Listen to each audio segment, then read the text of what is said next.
Hello everyone, Luca from Chosenplay here, and today I'm going to explain how to use the Unity input system.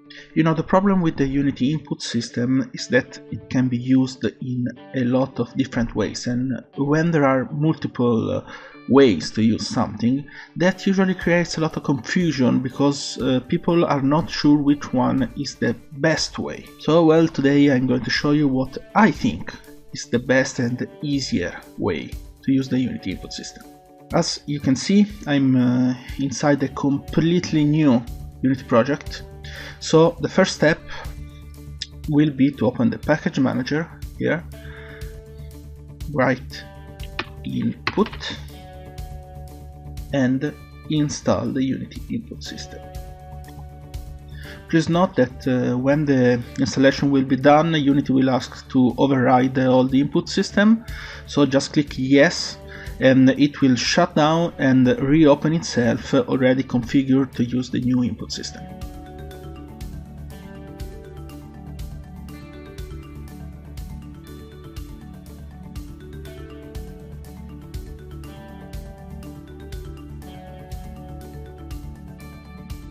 Okay, now everything is ready. Something that might happen is that you get this error message. Okay, this can be solved by going to File, Build Setting, and making the build x86-64.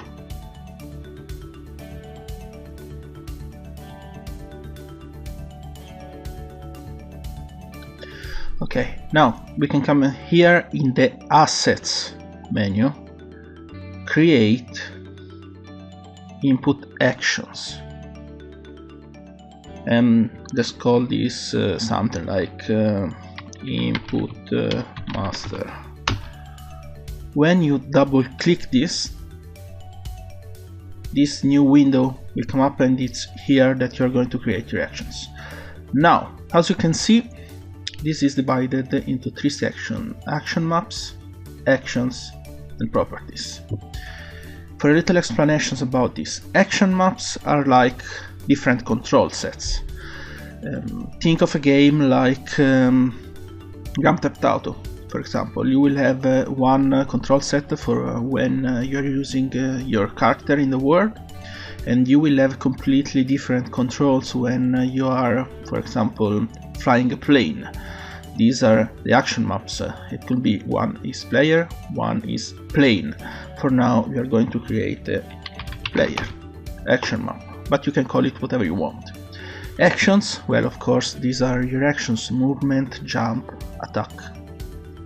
As you can see, there are many different action types: pass through, value, button. For now we want to create a movement action, and by clicking this plus, okay, as you can see, we can add the kind of binding you want to the action. That means keyboard, gamepad, one direction axis composite, button, etc, etc. Now, one thing that always happen is that you will not find a 2D vector composite in here, but it's actually present. So here it is. Add a 2D vector composite. Here it is. And delete these ones. To have this shown, just right click on the movement. Now, as you can see, when you click on the name 2D vector, in here is going to tell you that this is, well, a 2D vector, and that the value of it will be digitally normalized on its own. You can change the name here. Since we are going to use the keyboard, let's just make it WASD. If you want to set up controls for both keyboards and gamepad, you can come here, create another add 2D vector composite. You can call this gamepad. Okay. Now, to set up the keys, I'm going to use the WASD. So up it would be a W. So I can click here path and I can go on keyboard and manually search for the W, but a very easier way is just to click the listen button and then click the W on your keyboard, and there it is. Just do this for all of the other commands. Okay, now save the asset. If you don't save, this is not going to work. Okay, and now that we have done this, we need a scene, so I'm quickly going to create one.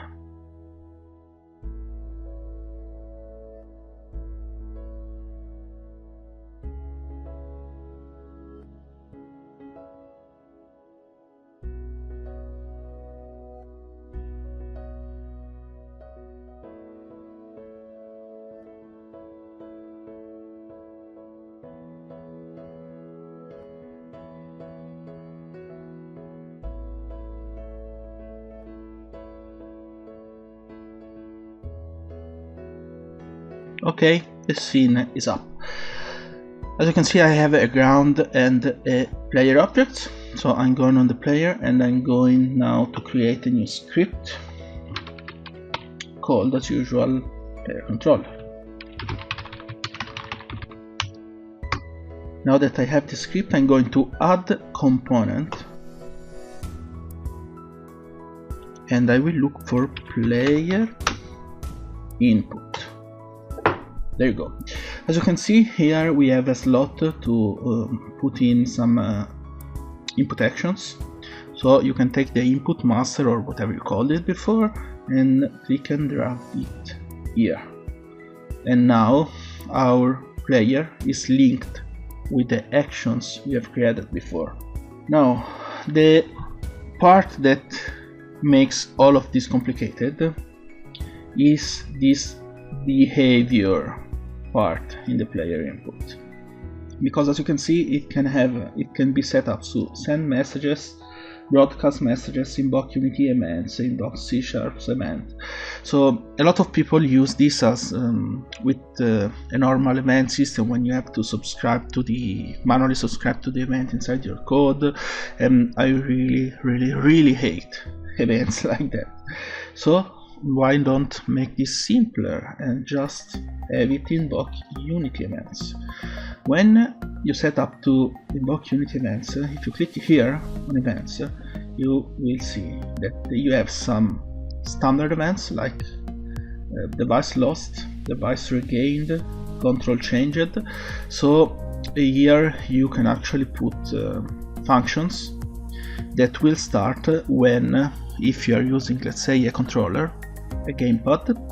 If the gamepad is disconnected for any reasons, this function will fire. So you can basically make it so that if a gamepad disconnects itself, the game will automatically pause. Very cool. But as you can see, here we have a player that is the action map we made before. If you click on player, you will see that you have the action that you created: movement, callback, context. Okay, these words are very important. Now let's open up the player controller script and let's set this up to work. Okay, this is our player controller script. We are going to need some references. The first is going to be to our rigid body to get access to velocity. So let's create a rigid body 2D variable. I'm going to call this myRB, and then we are going to need an horizontal velocity. Is going to be a float. This one I'm going to serialize field, so I can change it up in the editor.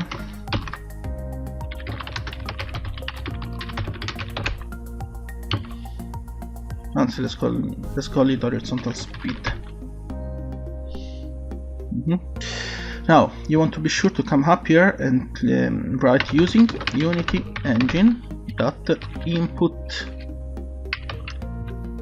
system. So now we have access to the input system commands. Here on the start, I'm going to get the rigid body, my RB equal get component rigid body 2D. Done. Now we can create our movement function. So I'm going to make it public because we need this to add it to the movement event. So public void movement, and here you want to write input action dot call, here it is, call the bunker context or whatever you want.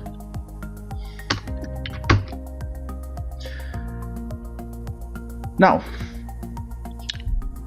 we need to access the value that is being sent to us from the WASD keys that we've set up in the input system. This context word will have that value. So what we can do now is, you can create this here. I'm going to create this up here just because I like it more. We are going to create a vector2 variable because the WASD action, it was a vector2. If you remember, I'm going to call this direction. Now, direction equal context dot read value vector2. And now, very easy, my RB dot velocity equal new vector2 direction times direction dot x, because we are moving on the x axis, times horizontal speed my rb dot velocity dot y, and this is it. Okay, this is the code for movement, and it doesn't matter if you want to add gamepad support, not only keyboard, because it doesn't matter here in the code. It's in here, okay, that you add the gamepad support. Actually, we will just have to set up this up, down, left, right with a gamepad, and Unity now with the new input system will automatically recognize if the input is coming from a keyboard or from a gamepad, and it will work anyway. So let's open up this player. Let's come here to player inputs, events, player. We have this movement fallback context. Let's add this plus to add a function to this event. I'm going to take the player and drag it here. So now we have access to player controller, and here we go, movement. Now let's see if this works.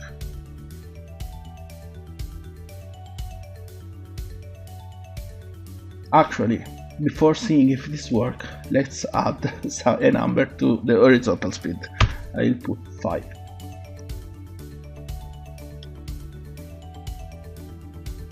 Now, let's see if this works.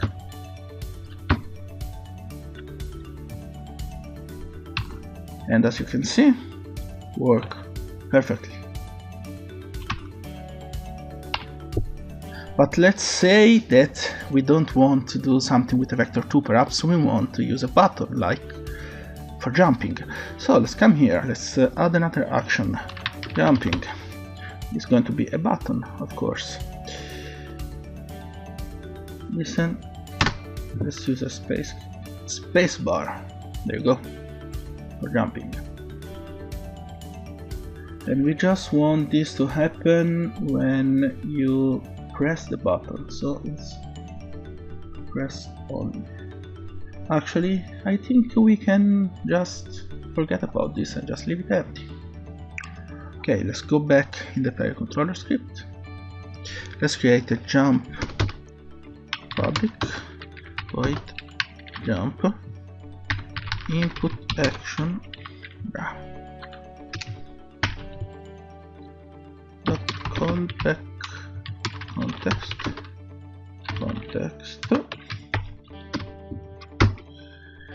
Now what we want to do is to make something like this. First of all, I want a jump speed, so serialized field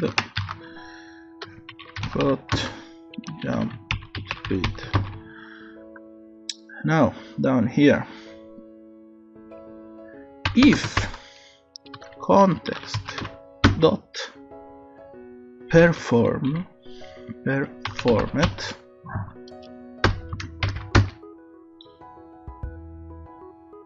myrp dot velocity equals new vector 2 myrp dot velocity dot x my jump speed. As you can see, I've used performed, but there are a lot of others like started. In fact, let's see. If context dot, where you see started, formed, there are a lot. So you can actually set up different behaviors depending if you are pressing the button, if you are getting your key off the button. You can make a lot of things. So this should work already. Let's save the asset, of course, or it will not work. Let's go back to player, events, player. We should have a jumping. Okay, let's get player, put it in. Your input,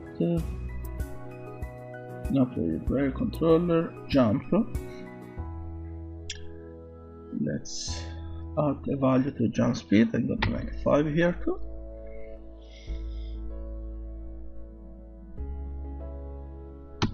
And as you can see, perfectly work. Easy, very easy. The awesome thing now is that you can just come here. You want to add gamepad support, it's okay, just add a plus, add a binding. Okay, listen, click any button you want on your gamepad, and the code will work even with the gamepad. So this is it for this video. I hope I managed to explain how the Unity input system works in an easy fashion. I will do another short video in the near future to explain how you can switch in between different action maps at runtime. Very important. So stay tuned for that. Of course, as usual, if you like the video, please subscribe to the channel, and don't forget to join us on our Discord server. The link will be in the description. It's very small, there's not a lot to talk about at the moment. I hope it will get better in the future, but well, you can get in touch directly with me through the Discord, and I'll see you next time.